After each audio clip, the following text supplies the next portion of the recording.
You stand under a hot African sky with dust on your feet.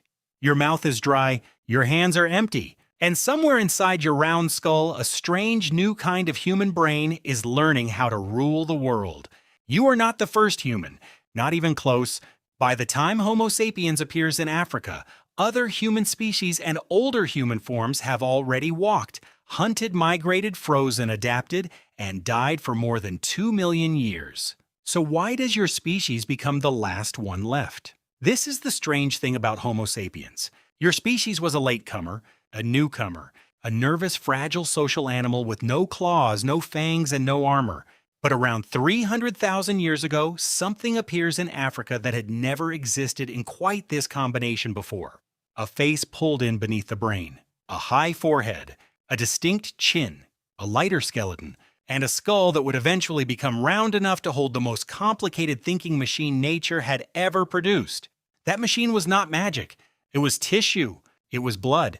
It was two cerebral hemispheres, meaning the left and right halves of the large thinking part of the brain, wired for memory planning, imagination, language tool, use, social prediction, and fear. But at first, this new human did not look like a conqueror. Would you have recognized the future ruler of Earth? Picture Africa around 300,000 years ago. It is not one simple place. It is rivers, grasslands, forests, coasts, lakes, deserts, mountains, and shifting climate. Rain comes and disappears. Animals move. Plants change. Safe places become dangerous, and dangerous places become empty. Your ancestors are not born into a stable world. They are born into a test. The species name Homo sapiens means wise human, but that name was given much later by scientists. Nobody in the dust knew that. A child born then did not carry a crown.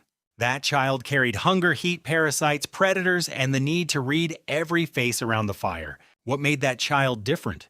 The first clue comes from bones. At Jebel Irhoud in Morocco, fossils studied by Jean-Jacques Hublin and his team pushed the story of Homo sapiens back to about 315,000 years ago. That date is not a birthday. It is a fossil clue. Fossils are preserved remains, usually bones or teeth, that survived long enough for scientists to read them like broken pages from an ancient book. The Jebel Irhoud people did not look exactly like you. Their faces were surprisingly modern, tucked under the front of the skull rather than jutting forward like many older humans, but the back of the skull was longer and lower than yours. That matters, because your species did not appear all at once perfectly finished, as if nature stamped a modern human out of clay. Your face arrived before the final shape of your brain case. That is one of the great twists. The throne was not taken by a finished creature. It was taken by a work in progress. Your high forehead is part of that story. In many earlier humans, the brow area was heavy with thick bone above the eyes. In Homo sapiens, the forehead rises more vertically. The face becomes smaller, the jaw changes, and your chin appears as a small forward point on the lower jaw. Why does a chin matter? Because almost no other human species had one like yours. A chin seems ordinary when you see it in a mirror, but in human evolution, it is a signature. It says the front of the face has changed. It says the jaw, teeth, muscles, and skull have been reorganized. It says you are looking at something new. But the skull is even stranger. Today, your skull is rounder than the skulls of many extinct relatives. Scientists call this globular, which simply means ball-like. A round skull does not automatically mean a smarter brain. Shape is not a trophy, but shape can reveal how the brain underneath was arranged. In 2018, Simon Neubauer, Jean-Jacques Hublin, and Philip Gunz studied the changing brain shape of early Homo sapiens using endocasts. An endocast is a model of the inside of the skull like a ghostly impression of the brain case. Their work suggested that early Homo sapiens had not yet fully reached the modern round brain shape. Instead, the rounded form developed gradually within your own species. So the face was early. The brain case kept changing. Isn't that stranger than a clean origin story? Your ancestors were becoming human while already being Homo sapiens. The complex cerebral hemispheres inside your skull were not just bigger pieces of meat. They were networks. A network means parts that communicate. Your brain uses networks to connect sight, sound, memory, emotion, body movement, and social information. One part helps you notice a footprint. Another remembers where water was found. Another imagines the animal that made the print. Another predicts what your companion will do when fear spreads across their face. Survival depends on these invisible connections, not one heroic thought. Many fast ones. This is where the latecomer begins to become dangerous. Not dangerous because of strength, dangerous because of flexibility. An animal with claws has one solution. An animal with a mind can invent many. If the forest thins, your ancestors can follow rivers. If large animals disappear, they can gather shellfish. If stone changes, they can change tools. If one group fails, another group somewhere else in Africa may survive and carry the story forward. This is why many researchers now describe Homo sapiens' origins as Pan-African. Pan-African means spread across Africa, not born from one tiny point on a map. The old picture was simple: a single cradle, one birthplace, one neat beginning. But fossils from places such as Jebel Irhoud in Morocco, Omo Kibish in Ethiopia, and Herto in Ethiopia suggest something more complicated. Different populations across Africa carry different pieces of the modern human pattern. Over time, those pieces mixed, separated, and mixed again.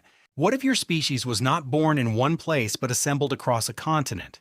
That idea changes the feeling of the story. You are not the child of one valley. You are the result of an African network of bodies, climates, tools, genes, and chance. At Omo Kibish in Ethiopia, work by Céline Vidal and colleagues helped date Omo 1 to more than 230,000 years ago. At Herto, also in Ethiopia, Tim White and his team described skulls around 160,000 years old with a strong mix of modern and older traits. Again and again, the evidence refuses to become simple. The face is modern here. The skull is not fully modern there. The tools are changing. The bodies are adapting. The story is not a ladder. It is a braided river. Now reconstruct a day. You wake before sunrise near a temporary camp. The air is cool. A child coughs. Someone cracks a stone core, striking flakes from it with practiced hands. Those flakes are not random chips. They are sharp tools made by planning the shape before the strike. A hunter watches the ground for tracks. A gatherer checks plants, tubers, and seeds. An older person remembers which waterhole lasted through the dry season years before. Who is the most important person in this scene? It might not be the strongest hunter. It might be the memory keeper. It might be the patient tool maker. It might be the quiet person who can calm conflict before a group splits apart. For Homo sapiens, survival is social. Your brain does not only solve rocks and animals. It solves other minds. Who's angry? Who is sick? Who is trustworthy? Who will share food later? This is not soft behavior. This is survival math. A group that cooperates can watch more directions, protect children, care for injured adults, and remember more of the landscape. A lonely genius dies quickly. A connected mind survives inside connected people. This may be one reason your species eventually outlasted the others. Not because every Homo sapiens was brilliant, not because every group succeeded, but because across thousands of generations, your ancestors became extremely good at learning from each other. A tool invented by one hand could be copied by another. A safe path discovered by one grandmother could guide children she would never live to see as adults. A warning could become a story. A story could become tradition. And tradition is memory that outlives the brain.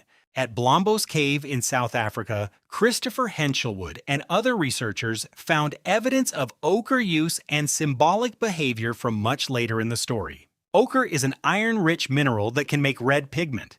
Pigment can be used for practical things, but it can also mark bodies, objects, identity, memory, or meaning. Symbolic behavior means using one thing to stand for another. A mark can mean a group. A bead can mean belonging. A pattern can mean something shared in minds, not just seen by eyes. That ability may be one of your species' sharpest tools. A spear can pierce skin. A symbol can organize strangers. Which one changes the world more? For most of your species' history, Homo sapiens did not dominate the planet. Your ancestors were rare. They were vulnerable. They probably disappeared from some places and survived in others. Even after appearing in Africa, Homo sapiens shared the wider human world with Neanderthals, Denisovans, and other ancient human populations. The throne was not empty. It was crowded, and the latecomer did not win in one battle. There was no single day when all other humans bowed. Instead, there were migrations, meetings, extinctions, climate shocks, interbreeding, and long stretches of ordinary hunger.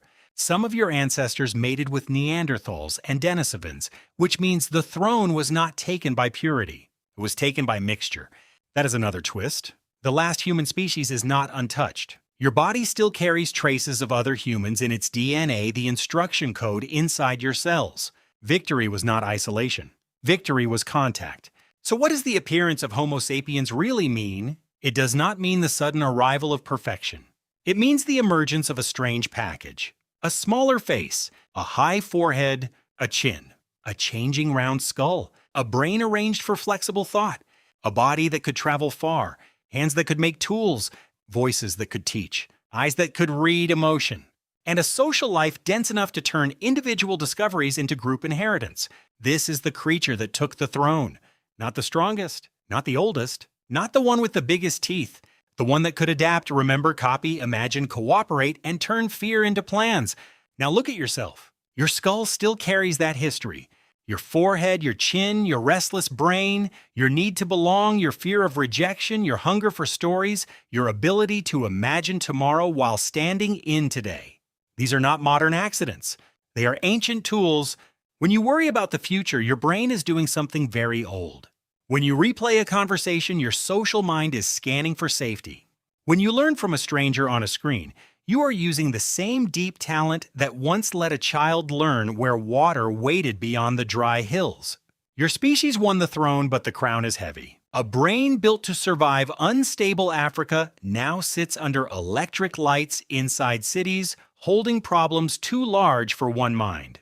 Still, the old gift remains. You can imagine. You can share. You can learn from someone you will never meet. And that is why the latecomer did not stay late for long. You stand under a modern sky now with dust replaced by concrete and firelight replaced by glass. Your hands may feel empty, but inside your round skull, the old throne is still occupied.